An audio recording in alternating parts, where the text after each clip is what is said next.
Today is Christ the King Sunday.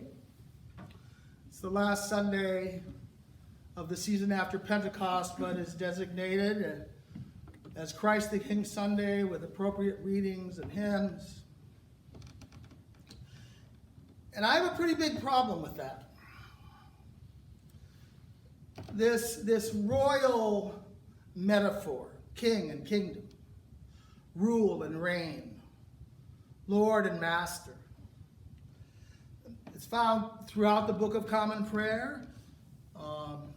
It's in more hymns from our hymnal than I really had patience to count.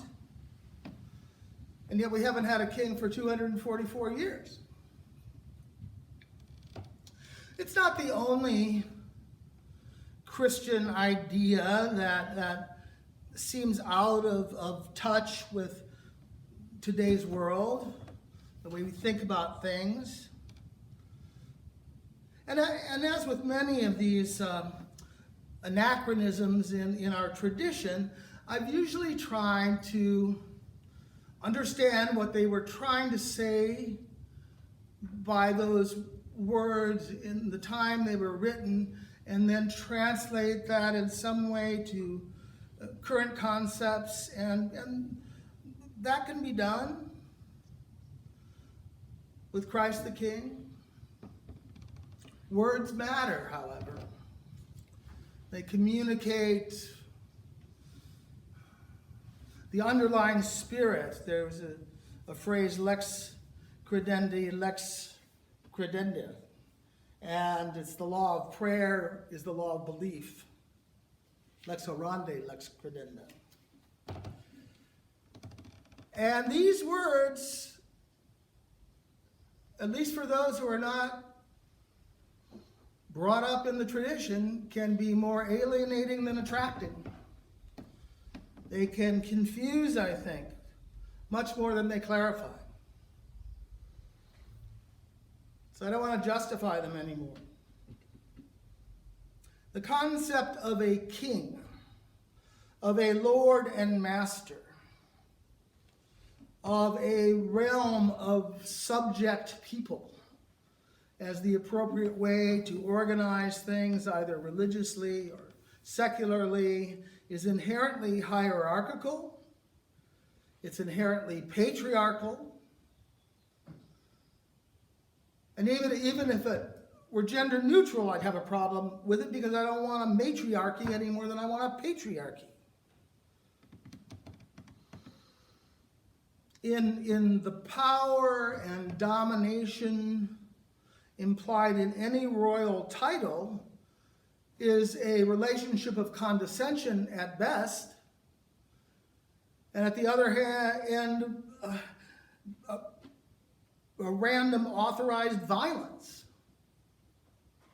And the violence is implicit even in the condescension, the threat of violence at least. How did this oppressive image come to dominate our faith tradition? In the Torah, the first 5 books of the Bible, there are no references to God as king. God is called Lord in our translations, or the Lord, but those came from a later edit. They replaced the tetragrammaton, the 4-letter word designation of the name of God that was given to Moses on Mount Sinai, because that word had become too holy to say, so they substituted Adonai, which meant Lord, when they read that word, but that was after, that was later. The original just said the name, was intimate. The kind of God we see walking around with Abraham, becoming present without threats or exercises of power. The implication of power as an inherent part of holiness, power such as a master has over the slave, was quite a late development. in both secular society and in the expression of faith. And the story of our religious origin begins with a rejection of life in a kingdom, with Abraham being called out of Babylon with its king. And the kings that are spoken of in Genesis were the kings of Babylon and Shinar, of Egypt and Persia, of Sodom and Gomorrah, all of whom were thought to be in opposition to God. Kingship itself was seen as an arrogant appropriation of power. When I was about 15 or 16 and growing up in Iowa City and hanging out at the University Union, acting like I was older than 15 and 16, I had a kind of Gnostic fantasy. I don't know where it came from. I don't know if I'd been reading something or whatever, but in the fantasy I imagined that the original God of creation was different from the God that is introduced in the Bible. This original God engaged in creation simply out of love and a desire to share being as much as possible. And it was a paradise. But then from that creation, there arose another figure, a kind of smaller, quite narcissistic God whose desire was for power rather than love. And that God took over. There was a coup. And that God took over. And the original God, he wasn't going to fight about it.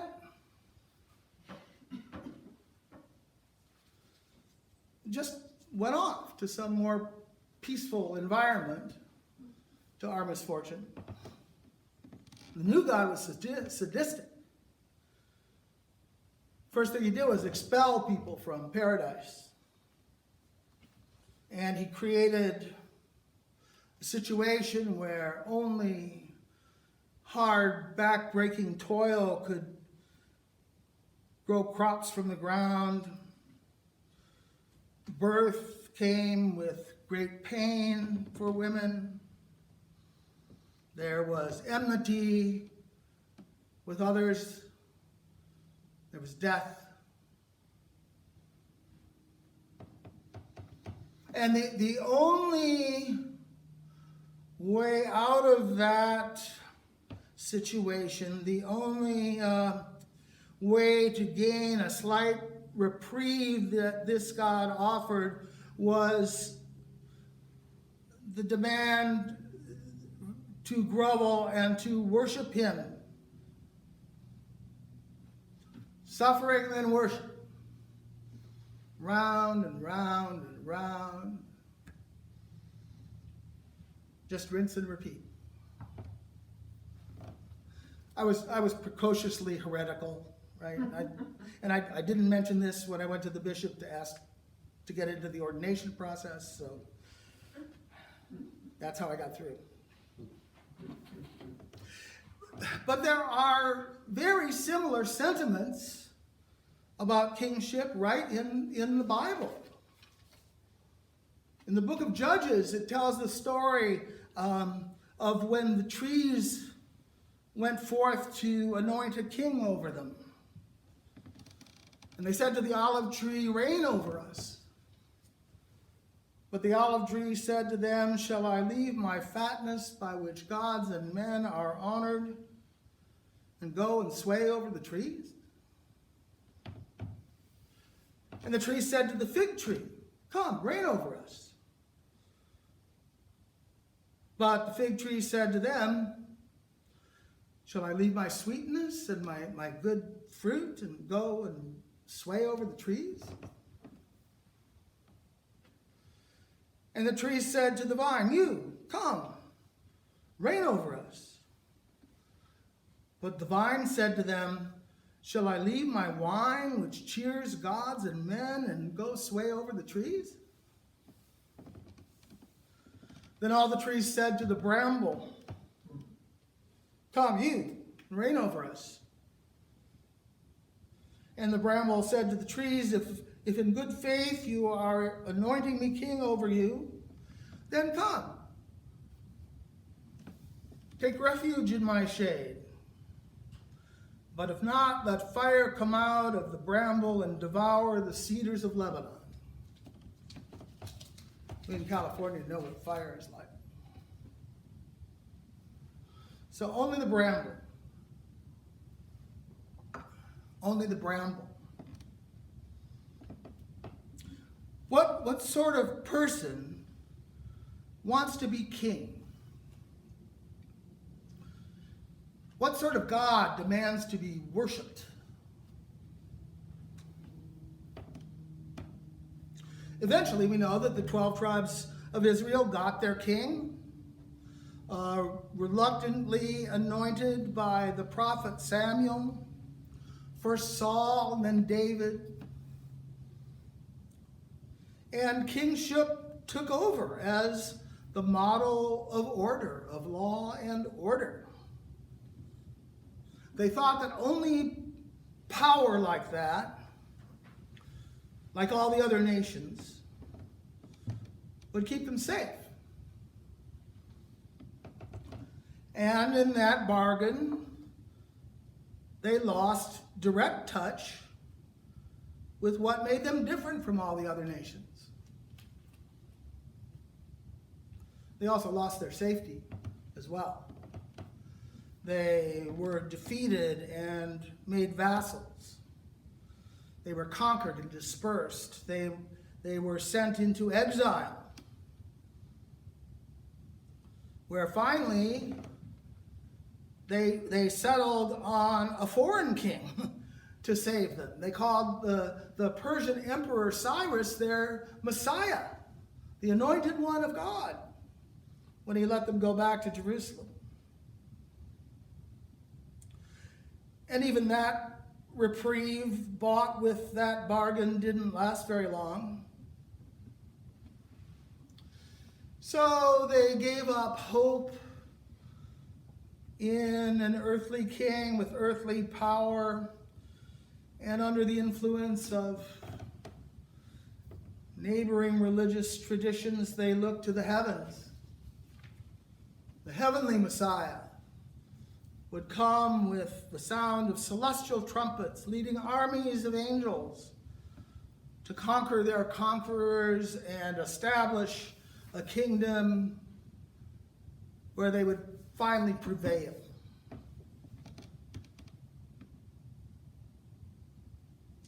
Jesus didn't come that way. He didn't fight. He didn't conquer. Rather, he submitted. He showed that the way of powerlessness led to places that power could never go. He told his friends, you know that the rulers of the Gentiles lord it over them, and their great men exercise authority over them. It shall not be so among you. But whoever would be great among you must be your servant.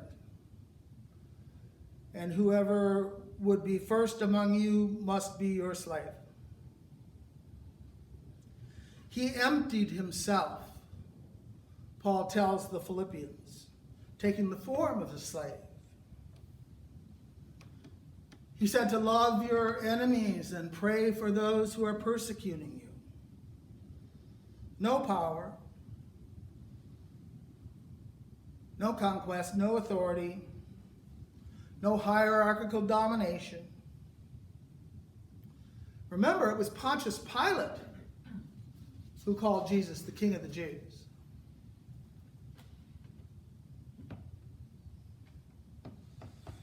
And that was hard for people. They couldn't connect it with their expectations, their hopes. His family and friends that remained understood it for a while. They called themselves the poor, or the poor in spirit. They searched the scriptures and found an obscure portion of the book of Isaiah that spoke of a suffering servant of God bring about atonement, and applied that image to Jesus in place of the victorious images around them of contemporary messianism. But at least by the next generation, they couldn't keep that up.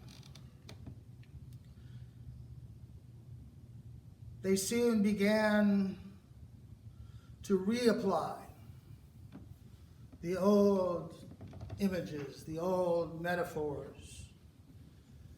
They created a fantasy of revenge where a second coming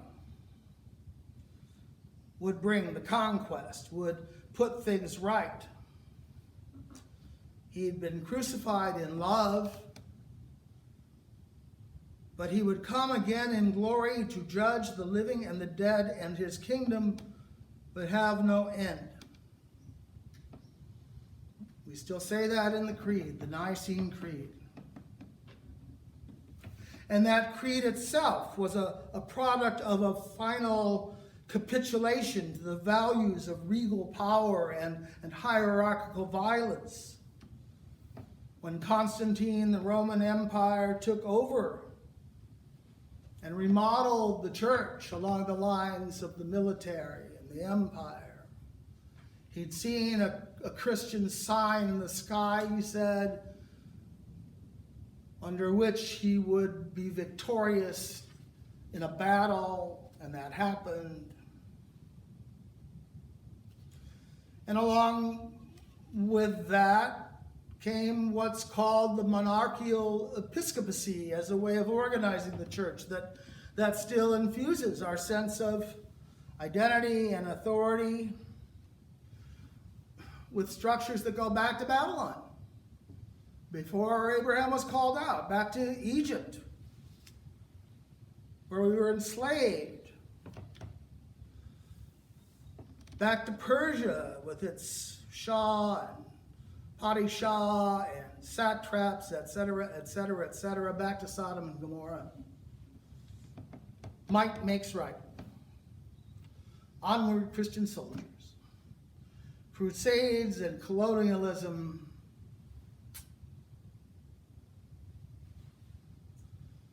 That's not what our faith has to give the world today.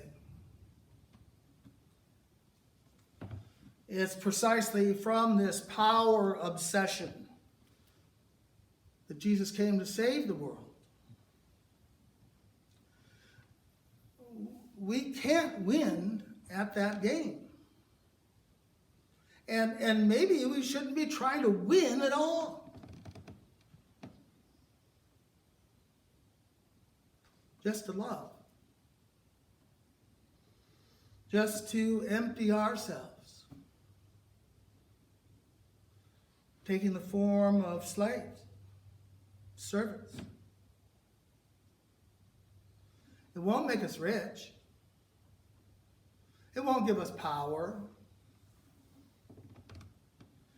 But it may well introduce us to a God that we've never known. A God with whom we share a love and joy of being, just as we were created to be in paradise. Thanks be to God.